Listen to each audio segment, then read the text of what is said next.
Hello friend. दोस्तों, आज के टॉपिक के बारे में हम बात करेंगे कि भारतीय उत्तराधिकार अधिनियम के बारे में सर्वोच्च न्यायालय ने क्या कहा। तो चलिए शुरू करते हैं। दोस्तों, भारत के माननीय सर्वोच्च न्यायालय ने केंद्र सरकार को हिंदू उत्तराधिकार अधिनियम के तहत विरासत में मिली संपत्ति के प्रावधान में संशोधन करने का निर्देश दिया ताकि इसे अनुसूचित जनजातियों पर लागू किया जा सके। शीर्ष अदालत ने कहा कि जब गैर आदिवासी परिवार की बेटियां पिता की संपत्ति में समान हिस्से की हकदार हैं, तो ये आदिवासी समुदाय की बेटियों पर भी लागू होना चाहिए। अभी हिंदू उत्तराधिकार अधिनियम की धारा 2(2) में कहा गया है कि हिंदू उत्तराधिकार अधिनियम अनुसूचित जनजातियों पर लागू नहीं होता है। अदालत ने कहा कि आदिवासी समुदाय की महिलाएं निर्वसियत उत्तराधिकार में पुरुषों के समान अधिकार की हकदार हैं। भारतीय उत्तराधिकार अधिनियम 1925 विरासत कानून के बारे में हम बात करते हैं। अक्सर संपत्ति का बंटवारा होते समय परिवारों के बीच विवाद होता है। अगर संपत्ति के मालिक की मृत्यु संपत्ति का बंटवारा किए बिना हो जाती है तो संपत्ति को लेकर विवाद होना लगभग तय होता है। वसीयत जैसे वसीयती दस्तावेज न होने पर भारतीय विरासत कानून भारतीय उत्तराधिकार अधिनियम की मदद ली जाती है। दोस्तों, वसीयत एक कानूनी दस्तावेज है जो संपत्ति के मालिक द्वारा बनाया जाता है, जिससे वह यह तय करता है कि उसकी मृत्यु के बाद उसकी संपत्ति का बंटवारा कैसे किया जाएगा। वसीयत बनाना अनिवार्य नहीं है, लेकिन वसीयत होने से परिवार में विवाद होने से बचाव होता है। तो आखिर वसीयत क्या है? क्या ये भारतीय उत्तराधिकार अधिनियम से संबंधित है? तो वसीयत एक ऐसा दस्तावेज है जिसमें संपत्ति के मालिक की मृत्यु होने पर उसकी सभी संपत्तियों के बंटवारे का विवरण होता है। इसमें म्यूचुअल फंड, बचत, सावधि जमा, सोना आदि सहित सभी चल अचल संपत्ति का उल्लेख किया जाता है। संपत्ति को स्पष्ट तरीके से विभाजित किया जाना चाहिए, जिसमें कहा गया हो कि किसे संपत्ति का कौन सा हिस्सा मिलेगा और इस पर 2 गवाहों का हस्ताक्षर होना चाहिए। भारतीय उत्तराधिकार अधिनियम 1925 से संबंधित वसीयत में कोई विशेष प्रारूप या तकनीक आवश्यकता तय नहीं की गई है। वसीयत को कितनी भी बार बनाया या बदला जा सकता है और वसीयत कोई भी व्यक्ति बना सकता है जो नाबालिग नहीं है और मानसिक रूप से स्वस्थ है। भारतीय उत्तराधिकार अधिनियम के अनुसार वसीयत ना होने पर संपत्ति का बंटवारा कैसे किया जाता है, अगर उसकी बात करें तो अगर किसी व्यक्ति की मृत्यु वसीयत बनाए बिना हो जाती है तो इंडियन सक्सेशन एक्ट के अनुसार मृत्यु प्रमाण पत्र जारी होने के पश्चात उसकी संपत्ति उसके कानूनी उत्तराधिकारी के बीच समान हिस्से में विभाजित हो जाती है।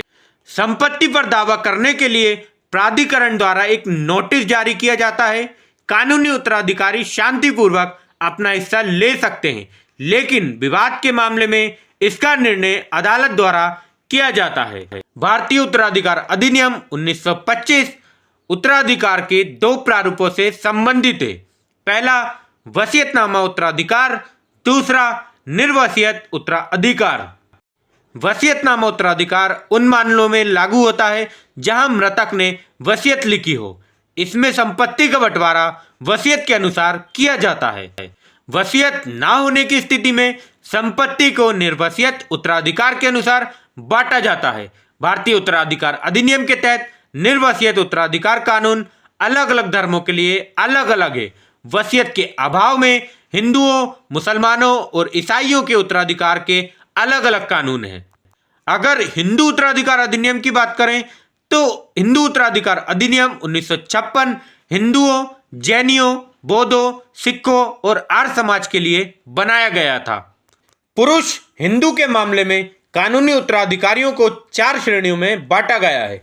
संपत्ति को पूरी तरह से पहली श्रेणी में आने वाले कानूनी उत्तराधिकारियों को दे दिया जाएगा। हिंदू उत्तराधिकार अधिनियम के अनुसार पहली श्रेणी के रिश्तेदारों में पत्नी, बेटा, बेटी, मां, मृतक के बेटे, बेटी का बेटा, बेटी की बेटी। मृतक के बेटे की विधवा शामिल है। संपत्ति को विधवा के और मां के और प्रत्येक बच्चे के बीच में समान रूप से बांटा जाएगा। अगर बच्चों में से किसी की मृत्यु हो जाती है तो उसके पति या पत्नी को और बच्चों को उसका हिस्सा मिलता है। अगर मृतक ने वसीयत बनाई है तो उत्तराधिकार के वसीयतनामा कानून भारतीय उत्तराधिकार अधिनियम के अनुसार लागू होंगे। हिंदू उत्तराधिकार अधिनियम द्वारा दूसरे श्रेणी के रिश्तेदारों को इस क्रम में रखा गया है। पहले श्रेणी के रिश्तेदारों की अनुपस्थिति में दूसरे श्रेणी में आने वाले कानूनी उत्तराधिकारों को पूरी संपत्ति मिलेगी। द्वितीय श्रेणी में संबंधित को इसलिए पहली श्रेणी के रिश्तेदारों के बाद वसीयत दी जाएगी। यदि पहली श्रेणी का कोई रिश्तेदार नहीं है तो दूसरी श्रेणी का व्यक्ति पूरी संपत्ति प्राप्त करेगा। इस सूची में पिता पहले स्थान पर है, उसके बाद भाई बहन और इसी तरह अन्य। यानी अगर पहली श्रेणी में कोई संबंधी ना हो तो और पिता उपस्थित हो तो उसे पूर्ण संपत्ति मिल जाएगी। अगर संपत्ति के मालिक के पिता नहीं है तो उसके भाई बहनों को पूरी संपत्ति विरासत में मिलेगी। हिंदू सक्सेशन एक्ट में श्रेणी 3 और 4 के रिश्तेदारों को जगह दी गई है। वे क्रमशः केवल पुरुषों की ओर से रिश्तेदार और पूर्णतः केवल पुरुषों की ओर से रिश्तेदार नहीं है। हिंदू उत्तराधिकार अधिनियम में सगोत्रों की तुलना में गोत्रों को अधिक वरीयता दी गई है। महिला हिंदुओं के लिए हिंदू उत्तराधिकार अधिनियम के अनुसार प्रथम श्रेणी के रिश्तेदार समान हैं। सूची में मृत पुत्र या पुत्री के पति, बच्चे और बच्चे शामिल हैं। अगर उनमें से कोई जीवित है तो संपत्ति पति के उत्तराधिकारियों के पास चली जाएगी। अगर पति का कोई वारिस नहीं है तो संपत्ति मृत के माता पिता को मिल जाएगी यदि वे अभी भी जीवित हैं। हिंदू उत्तराधिकार अधिनियम में हिंदू महिला को उसके पिता या माता से विरासत में मिली संपत्ति के लिए एक विशेष प्रावधान है। अगर उसका कोई पुत्र या पुत्री नहीं है तो ऐसी संपत्ति उसके पिता के कानूनी उत्तराधिकारियों को मिल जाएगी। हिंदू उत्तराधिकार अधिनियम में यह भी कहा गया है कि यदि दो व्यक्तियों की एक ही समय में मृत्यु हो जाती है, जैसे कि किसी वाहन या विमान दुर्घटना में, और प्रत्येक की मृत्यु का सही समय निर्धारित नहीं किया जा सकता है, तो यह माना जाता है कि बड़े व्यक्ति की मृत्यु पहले हुई जब तक कि इसके विपरीत सिद्ध नहीं हो जाता। इसके अलावा ऐसा व्यक्ति जो किसी अन्य व्यक्ति की हत्या करता है उसकी संपत्ति का उत्तराधिकारी नहीं होगा। दूसरी ओर इसके उत्तराधिकारी अयोग्य नहीं होंगे। हिंदू उत्तराधिकार अधिनियम में दिया गया खंड महत्वपूर्ण है क्योंकि इसमें कानूनी उत्तराधिकारियों को मिलने वाली संपत्ति की उत्तराधिकार सीमा और अनुपात में बदलाव होता है।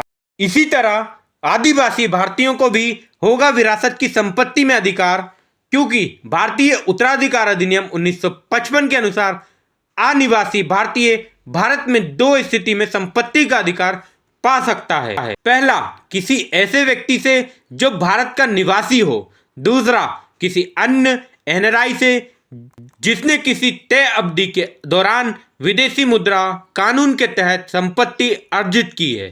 किसी ऐसे व्यक्ति की मृत्यु की स्थिति में जिसके पास भारत में कोई संपत्ति है लेकिन वह भारत में नहीं रहता है, ऐसे मामले को उस देश के कानूनों के तहत शासित किया जाएगा जहां का मृत व्यक्ति निवासी है।